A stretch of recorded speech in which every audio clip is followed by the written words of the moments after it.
Hello bachcho, let's read this question. So this question says a circular loop of radius small r carrying a current small I.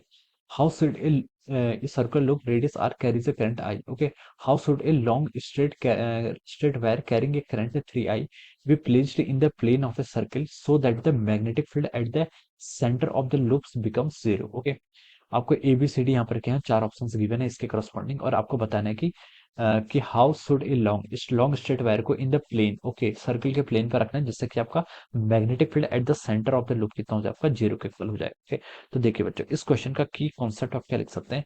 The key concept of this question, इस question का की concept आप देखिए, magnetic field लिख लीजिए। क्या लिख लीजिए? आपका मैग्नेटिक फील्ड। आपको यहाँ पर क्या करना है? मैग्नेटिक फील्ड फाइंड आउट करना है। किस किस के कारण फाइंड आउट करना है? मैग्नेटिक फील्ड ड्यू टू एक सर्कुलर लूप और एक करंट कैरिंग वायर। ओके, देखिए बच्चों, magnetic field due to circular circular loop के कारण क्या करंट होता है? Magnetic field due to circular loop के कारण जो करंट होता है, ओके, ये अगर आपका आई करंट फ्लो कर रहा है तो इसकी वैल्यू होती है mu not I divided by 2 R. Okay, centre पे आपका जो मैग्नेटिक फील्ड होता है due to current carrying circular loop, ये आपका क्या होता है?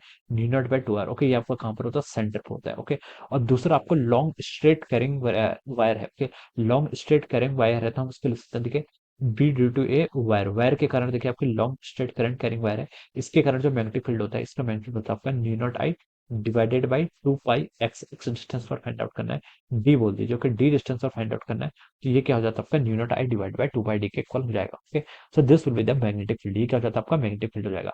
अब क्वेश्चन पे मूव करते हैं। क्वेश्चन पे देखिए उसने क्या बोला आपका, क्वेश्चन में बोला गया कि इस circular loop of radius R carries a current I. Okay, इस सर्कुलर लूप है जिसकी रेडियस के आर है और वो क्या कर रही है? आपकी आई करंट को क्या कर रही है? आपकी कैरी कर रही है। ओके, सर्कुलर लूप है, इसकी रेडियस कितनी? आर है, इस पर आपकी आई करंट क्या कर रही है? फ्लो कर रही है। Okay, how should a long straight wire carrying a current 3I be placed in the plane of the circle? ये सर्किल का प्लेन है, इस पर आपको एक स्ट्रेट क्या करनी है? करंट कैरिंग वायर को प्लेस करना है। ओके, इसको हम कहां पर प्लेस करें so that magnetic field at the centre of the loop become zero? इस पॉइंट सी पर आपका मैग्नेटिक फील्ड क्या हो जाए? जीरो हो जाए। ओके, मान लीजिए आपने स्ट्रेट करंट कैरिंग वायर को यहाँ पर रख दिया। ओके, इसकी डिस्टेंस यहाँ से आपने एक्स डिस्टेंस रख दी। ओके, अब आपको यहाँ पर बताना है कि इस पर करंट आपके देखिए क्या है? 3I करंट फ्लो कर रही है। ओके, 3I करंट फ्लो कर रही है। Okay, okay, 3I current flow कर रही है, तो देखिए इस पर जो डायरेक्शन होनी चाहिए करंट की ना, ये अपोजिट होनी चाहिए। ये डायरेक्शन क्या होनी चाहिए? आपकी अपोजिट होनी चाहिए, तभी ये मैग्नेटिक फील्ड क्या हो पाएगा? एक दूसरे का क्या हो पाएगा? कट हो पाएगा। ओके, ये आपकी जो करंट है, इस पर आपकी करंट इस डायरेक्शन में फ्लो करनी चाहिए। ओके, तभी हम बोल सकते हैं आपका मैग्नेटिक फील्ड क्या होगा? क्रॉस होगा। फिर दोनों पर करंट क्या होनी चाहिए? अपोजिट डायरेक्शन होनी चाहिए। ओके, अब देखिए बच्चों, मैग्नेटिक फील्ड है ड्यू टू दिस वायर, ये लूप लूप के कारण मैग्नेटिक फील्ड देखिए सेंटर पर कितना होता है? Mu not I over 2 R. हम इसको लिख लेते हैं क्या? Mu not I over 2 are.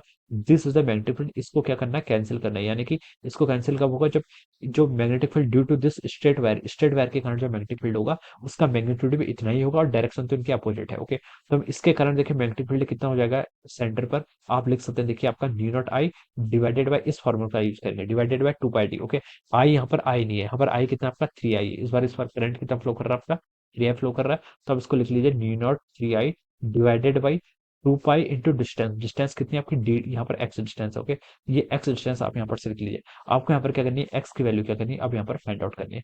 तो अब आप इस इक्वेशन को क्या लीजिए? सिंप्लीफाइड कर लीजिए, आपका आंसर आ जाएगा न्यू नॉट आई से। देखिए यहाँ से न्यू नॉट आई कैंसिल हो जाएगा, तो ये आपका इस साइड हो गया आपका 1 divided by 2 R is equal to क्या लिख सकते हैं? आपका 3 divided by 2 pi times X. Okay, आपको यहाँ पर क्या करना है? एक्स की वैल्यू फाइंड आउट करनी है।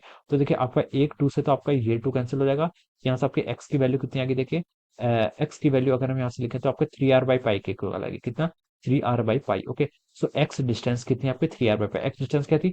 सेंटर से लेकर उस जो वायर की डिस्टेंस थी, कितनी थी? 3R/पाई। ओके, तो जो आपको स्ट्रेट वायर है जिससे आपकी करंट 3I फ्लो कर रही है, वो आपकी सेंटर से 3R/पाई डिस्टेंस क्या होनी चाहिए? आपकी दूर होनी चाहिए। ओके, सो 3R/पाई क्या हो जाएगा आपका? इस क्वेश्चन का आपका फाइनल आंसर हो जाएगा। ओके, तो ये आपका देखिए ऑप्शन ए में गिवन है, एट ए डिस्टेंस ऑफ 3R/पाई from the centre of the loop. Okay, तो हम लिख सकते हैं, देखिए ये क्या हो जाएगा? इस क्वेश्चन का आंसर हो जाएगा, and option A will be the correct answer of this question. Option A क्या हो जाएगा आपका?